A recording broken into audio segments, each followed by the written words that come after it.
Hi, my name is Khalil Cumberbatch, and I'm the Associate Vice President of Policy at the David Rothenberg Center for Public Policy at the Fortune Society, and welcome to Both Sides of the Bars, a discussion-driven show that examines the criminal justice system from various perspectives, including those most impacted by the criminal justice system. We discuss critical questions about how the current system works, its intersections with social justice, and highlight the efforts that are being made to improve the lives of everyone that is affected by it. We ask you, the viewers, to spread the word about both sides of the bars and share your comments with us on Twitter at TheFortuneSOC. Today's show is titled Economically Excluded, and my guest today is Marlon Peterson, founder and Chief Re-imaginator of the Precedential Group, a social justice consulting firm. Marlon is also a 2015 Soros Justice Fellow and a 2016 TED resident. Recently, Marlon penned an opinion piece published by USA Today titled, "For Formerly Incarcerated, Little Room in Airbnb's Sharing Economy," discussing one of Airbnb's policies that discriminate against people with criminal records. Marlon, thank you for joining us. Of course, thanks for having me, Khalil. Yeah, no worries. So tell us about your experience with Airbnb, a very popular company that I think many people, particularly young people, millennials, are engaging with. Mm-hmm. So tell us about your experience recently. Yeah, well, I'm not a millennial, sort of. But a couple months ago, on the way to DC, I chaperoned 2 busloads of young folks to the March for Our Lives, convening down there in DC. And usually when I take these trips, I usually go down and I come right back. But since we have so many chaperones, I decided, well, let me just spend the weekend in DC. So I, attempted to book an Airbnb. I had been on the platform, at least signed on to the platform for maybe a year and a half prior to that, but never used it. Never had a reason, never thought about actually using the Airbnb when I travel. But this time I said, let me try it out for the first time. So I booked it, I thought I booked it, but it was taking too long to get back to me. So I ended up having to book a hotel in DC for that Saturday night. Actually, so on my way back to New York the following day on a Sunday evening, I get an email from Airbnb telling me that I've been permanently deactivated from the account, from the platform, based on, at that time, what they said to me was pursuant to uncovering of online records. So for me, I know that the only thing you can find about me online is my conviction, and I write about it, I speak about it very openly and honestly and publicly, and so that was it. And then a couple of days, I tweeted about it, and it got some traction online, and someone reached out to me from Airbnb and told me, frankly, oh yeah, well, we denied you because of your conviction. That was it. In fact, the person said to me, so I've given a TED Talk speaking very much about these issues of discrimination, and also about, the false dichotomy between, perpetrator and a person who's been harmed, and using my personal experience with crime as a part of it. So this person has said to me, yeah, I'm familiar with your TED Talk, I'm familiar with the work that you do, I'm actually in admiration of it, but this is our policy, and you're permanently deactivated from Airbnb. So this is a person that worked at Airbnb, reached out to you in an unofficial capacity saying, although I'm an employee of this place, I really do respect your work. However, this is our policy and we're abiding by it. Yeah, I mean, it's a question of whether or not it's official or unofficial still. But I do know that, the person definitely is an Airbnb employee. And, they said that it was it was decided upon because it reached even to the CEO of Airbnb. It was suggested that this person reach out to me and tell me about it personally, about why I was taken off the platform. In fact, they said this is usually a job of a subordinate within a company, but I'm reaching out to you because of the traction that it got online. So, Airbnb pretty much were frank and comfortable with saying we can discriminate against people blanketly for convictions in the past. So what makes it okay for them to do that? I mean, that's a good question. I think, so on their policy, you can do some research about their policies online. There is a part about criminal convictions, and there are some disqualifying convictions, but it's also it's not transparent, it's also very vague. So one, there's no time frame between conviction, arrest or conviction, and the actual, getting on the Airbnb platform. There's no grace period to say, well, this person's been home 3 years, a year, 10 years, 15 years, 20 years. There is no grace period. And not including the time that they may have served, right? Not so including it could be from conviction, you may have served 15 years and now get on the platform 5 years, and it could have been 20 years since your last, to the last time that you committed a crime. Well, that is the case. I was arrested in 1999. This is 2018. From which I was denied a platform. I've been home since 2009. So, and I've been off of state supervision since 2014. So, there's no rhyme or reason for it. And not only that, Khalil, but it doesn't take in consideration who the person is now. And I think when it comes to employment, when it comes to entry into higher education, there needs to be, we have already crossed that boundary where we realize it's important to take in consideration who this person is now, what they are about, what they're doing in their lives, how they're leading productive lives as citizens amongst us. And Airbnb as purportedly progressive platform where they want to build an inclusive community, international community, global community, it's not only odd, but I think it's very telling how they can disregard an entire constituency. In America, there's 70 million people with a criminal conviction, 20 million with a felony conviction, and they've completely disregarded that us, who are, we have buying power, spending power, we have political power in terms of the vote in many spaces, and they have not taken that into consideration. And so when the person signs on to the Airbnb platform, when you register for an account, is it correct that as a part of you agreeing to all of the terms and conditions of that agreement, that you somewhat agree to to this policy? Well, apparently so. And the other thing that when you sign on the Airbnb's platform is that you waive your right to pursue litigation. As a part of their terms and agreements. Yeah, it's like, so if you want to activate, if you want to participate in this platform, you have to agree to this part of the terms. Yeah, but it's also not explicit. I didn't know that. There is no place that says, oh yeah, here's an asterisk if you are convicted, et cetera. There's nothing there that gives me a warning to make a decision. Maybe I don't even want to be on this platform if they're going to do a background check on me. Give me the option. It's just something that's implicit. And I think, and since then there have been other people throughout the country who've reached out to me and said, oh wow, this has happened to me. Other formerly incarcerated people, yeah, who've reached out to me across the country and said, oh wow, this has happened to me too. Wow. And I think that's many of these folks are in shadows in many ways. And be clear, I am very aware of the complications of people with a conviction, right? I was convicted of a violent crime. So of course I understand wanting to have some awareness of who this person is, who's coming on my platform. I understand that, but it shouldn't stop there. If you want to know who this person is, understand who the complete and entire person is, not just part of the person. And plus for you, someone admittedly so, from the Airbnb representative and from folks who know you and know your work, someone who has traveled not only this country, but the world, talking about all of the issues revolving around socioeconomic status, issues that lead to crime, issues that are involved in a slew of things, particularly around youth, giving a TED talk and all of this stuff.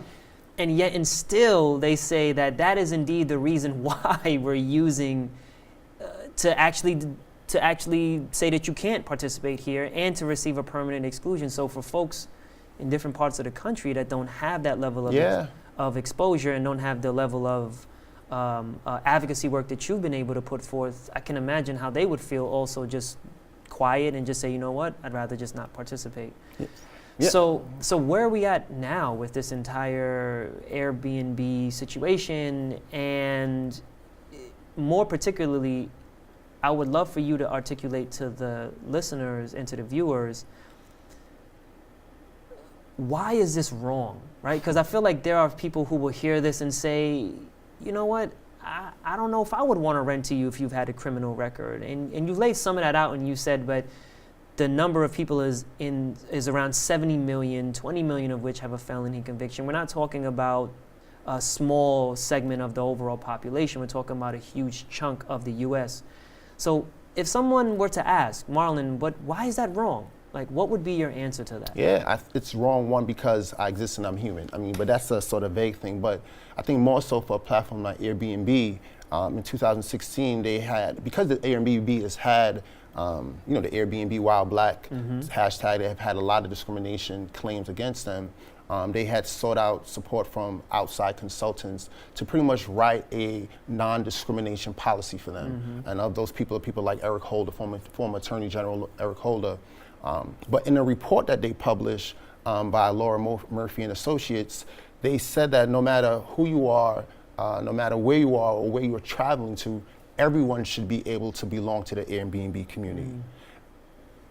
Does that exclude me? Is there an asterisk there that says, except for people with a criminal conviction, whether it be a violent or not?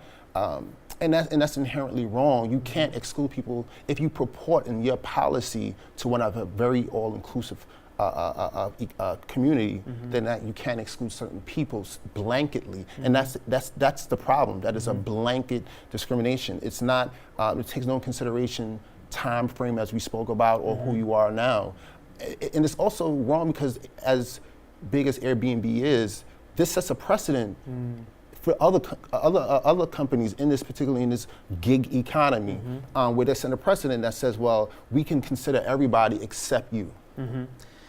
So that's a great segue into what the larger conversation is here, right? Because Airbnb, their structure and the way that they design their platform is something part of a larger community, larger economy called a sharing economy.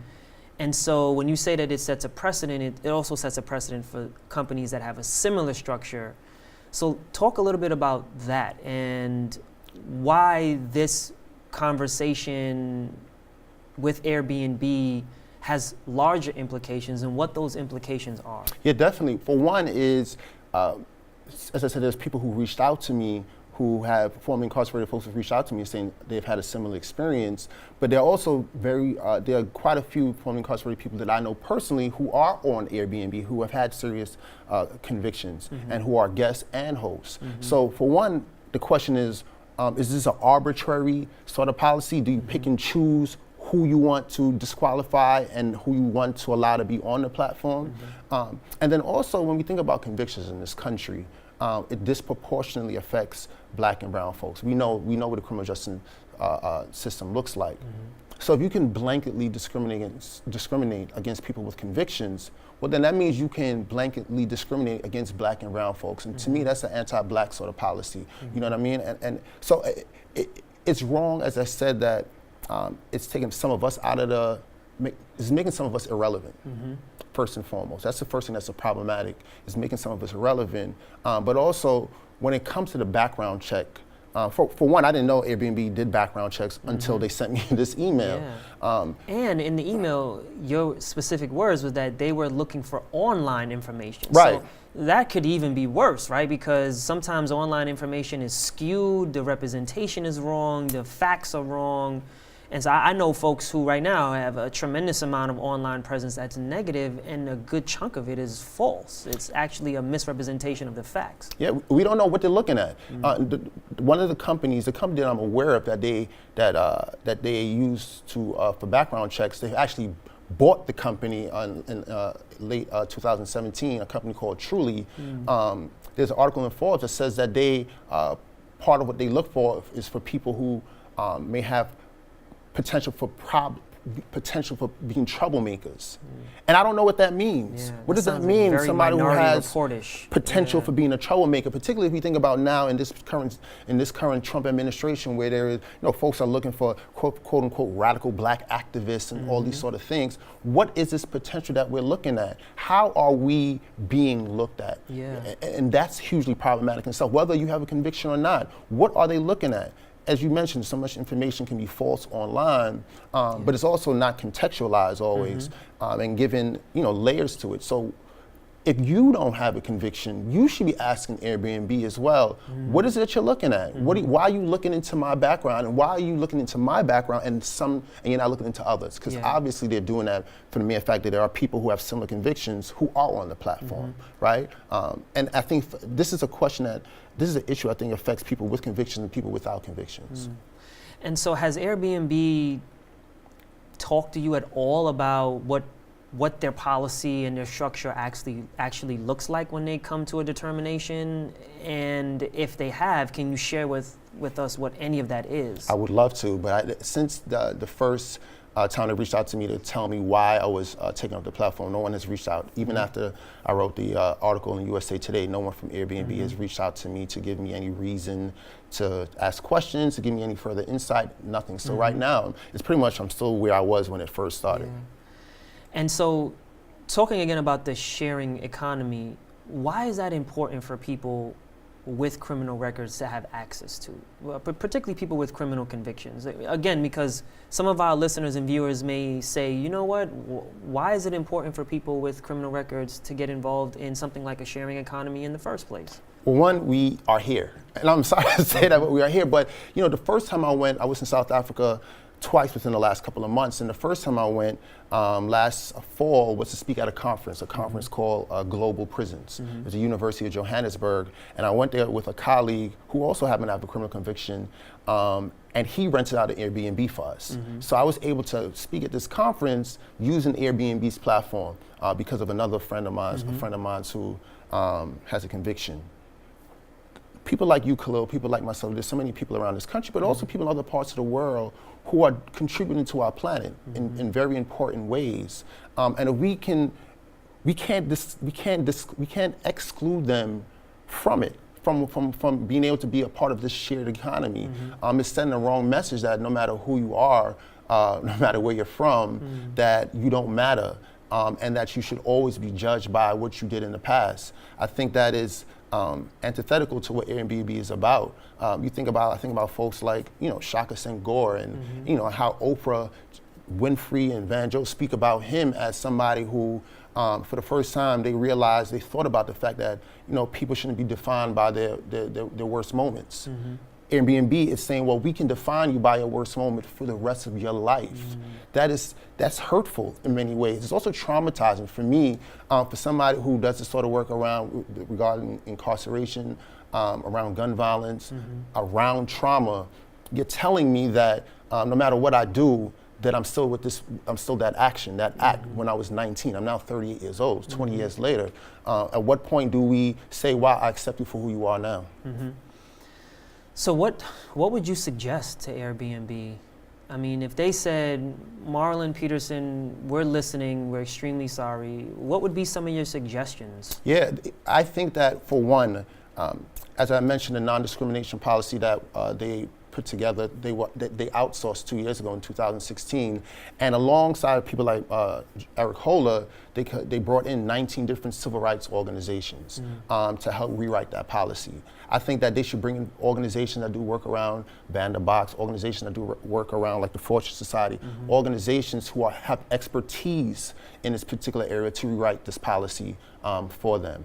I think that they should build in transparency to this background check process. We need to know who, what, where, and what is exactly that they're looking for. I think that they need to add, I'll give you this one thing. As I was in South Africa a couple months ago, and I was at the Nelson Mandela Foundation, and we all know about Nelson Mandela and his legacy as somebody who spent 27 years in prison. As soon as you walk into the Nelson Mandela Foundation, you see on the wall some of the entities and organizations that have funded some of the biggest funders. So people up there like Bill Clinton and the NBA, and then you see Airbnb. And I saw that there, and the first thing I thought was, if Nelson Mandela was alive, he wouldn't be able to get an Airbnb. Just think about that, right? It's completely antithetical to what they say they are about. And I am asking, I'm asking other folks, advocates around the country, to pressure Airbnb to fall in line, to stay true to what their policy, to what their mission is, right? If you have a mission where as I said before, no matter who you are, where you are, and where you're traveling to, you should be able to belong to Airbnb community. You should include people with convictions. And to add to that list of amazing folks who have moved past a criminal conviction and some involvement in the criminal justice system, I would also ask, would Martha Stewart be excluded from? I'm sure they'll take her money though. Because I think when people hear criminal convictions and they see you as a black man, they think of Nelson Mandela as a black man. it in many respects highlights the many issues that exist in society that allow us to negatively interpret someone's potential actions based solely on their physical representation, and that skin color, physical physique, all of that. But when you think of someone like Martha Stewart, I would dare to say that that would not ever be an issue. And so, again, leading to the question, is this truly a blanket policy? And if so, what is the procedure that you're using to follow it and to make sure that it is not arbitrary, that it's not just based on someone sitting at a desk and looking at a picture of you and saying, well, I don't like this person because how they look or what they said in a TED Talk or what they wrote in an article. So just wanted to kind of hone that out for our listeners and our viewers. So has anyone from Airbnb at any point suggested that they are open to hearing some of your suggestions around policies that they could put forth to eliminate such a blanket ban? There's some other people who, as I mentioned, there's other folks who reached out to me and said this has happened to me also, and they have said that Airbnb has reached out to them to potentially meet with them. I don't know the specifics of what is going to happen in those conversations. I don't know what the purpose is in Airbnb reaching out to them and not, say, me, for instance. But that's all information I have there. But that speaks again to the lack of transparency and consistency in what it is that they are doing. Yeah. We don't know how they are implementing these policies. Why? What's the rationale? Who's making the decisions? Are they sending out blanket emails? Are these rubber stamp emails? We don't know what is going on, and I think that we deserve transparency, primarily because of who they purport to be. I think we deserve that level of transparency. So what are some of the other shared economy platforms that you're aware of? And do you know if any of them have similar policies that just offer a blanket indefinite ban from participation? Well, I mean, I know that Uber was in the news recently. There's a report on CNN a couple of weeks ago where there was a good amount of drivers who were alleged to have committed acts of sexual assault. And before or after they were Uber drivers? No, as Uber drivers. As Uber drivers. And because of that, obviously because of how harmful that is, Uber, there was a lot of backlash, and these people happen to have convictions. So there was a lot of backlash towards Uber from the public saying, well, why are you hiring people with convictions, criminal convictions? And to me, that was problematic. So Uber's policy is a little bit different from what I understand. Like there is a 7-year grace period. After 7 years, you can be considered to be an Uber driver. So there's other similarly structured companies that Airbnb could be looking at to gain a policy that does offer some structure and put some level of policy in place so that it's not an arbitrary decision. Yes, certainly. I mean, Airbnb can set a precedent. You know, the Precedential Group, just plug in that. But Airbnb can set a precedent. Here's the thing. We are moving towards more of a gig economy. And when you say gig economy? So the apps, Airbnb, there's so many other apps you can use on your phone where you can get services for yourself, access to different places. And we are, as a society, moving more and more towards a community on our phone. That's the gig economy. As we are moving towards this space, I think it's important for folks who are within the criminal legal space, folks who are doing work from advocates, directly impacted folks and their families, to be questioning these companies that are sprouting up every day, Silicon Valley companies, to be asking them, are you considering us? Because I think we don't want to wait until I get into an Airbnb situation where I can't, get a rental from Airbnb. We don't want these platforms to build up these huge companies, and then say, oh yeah, well we didn't think about you. So they have an opportunity. We have opportunity now to engage with these companies as they build up these platforms to figure out how to be inclusive of everyone and how to be much more considerate around people with convictions and contextualize it properly. And I think just one last thing, I think these companies could do a great job of bringing in people who are directly impacted into their companies in various spaces to be able to help inform their policies. So what can folks listening, folks viewing, I'm pretty sure that they're riled up, they're upset, they have a bunch of questions. Yeah. Where can folks go to learn more about what to do? Where can folks read the article? And how can folks get in touch with you? Yeah, I think, so I'm not the best with hashtags, but this hashtag I got going now is no justice, no Airbnb. I think, use that hashtag. If you have experienced this yourself, use the hashtag no justice, no Airbnb, so we all could connect online collectively around this. I think that sharing these experiences publicly helps bring people out of the shadows, help people realize like, oh, this is not right, right? I think some people say, well, I did do this thing 5, 10, 15, 30 years ago, so it's probably okay that people discriminate against me. I think that's a problem. It's a huge problem. We need to be able to move past that for the betterment of the entire community, society. So definitely share your experiences with me.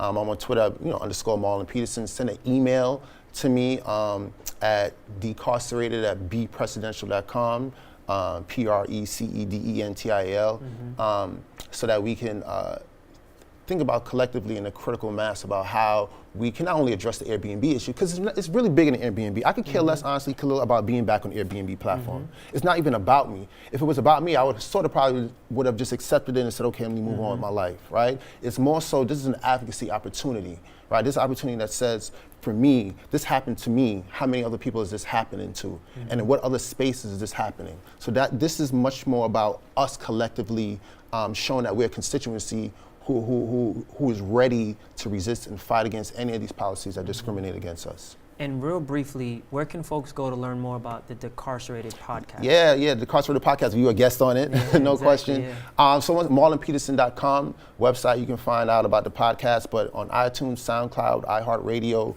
all those sort of spaces, you can find the Decarcerated podcast and listen to it. And I think, lastly, I think listening to our podcast speaks to tremendous possibilities of people with convictions. That's primarily what it's about, speaking about the possibilities and potential of folks. So check it out. Yeah, thank you, Marlon, for joining us. And thank you to the viewers for tuning in. If you're interested in finding out more about the Fortune Society, please check us out on the web at fortunesociety.org. On Facebook by typing in The Fortune Society, and go check out more of Marlon's work given all the information that he gave you earlier. This is Khalil Cumberbatch, and I appreciate you joining us as we critically look at both sides of the bars.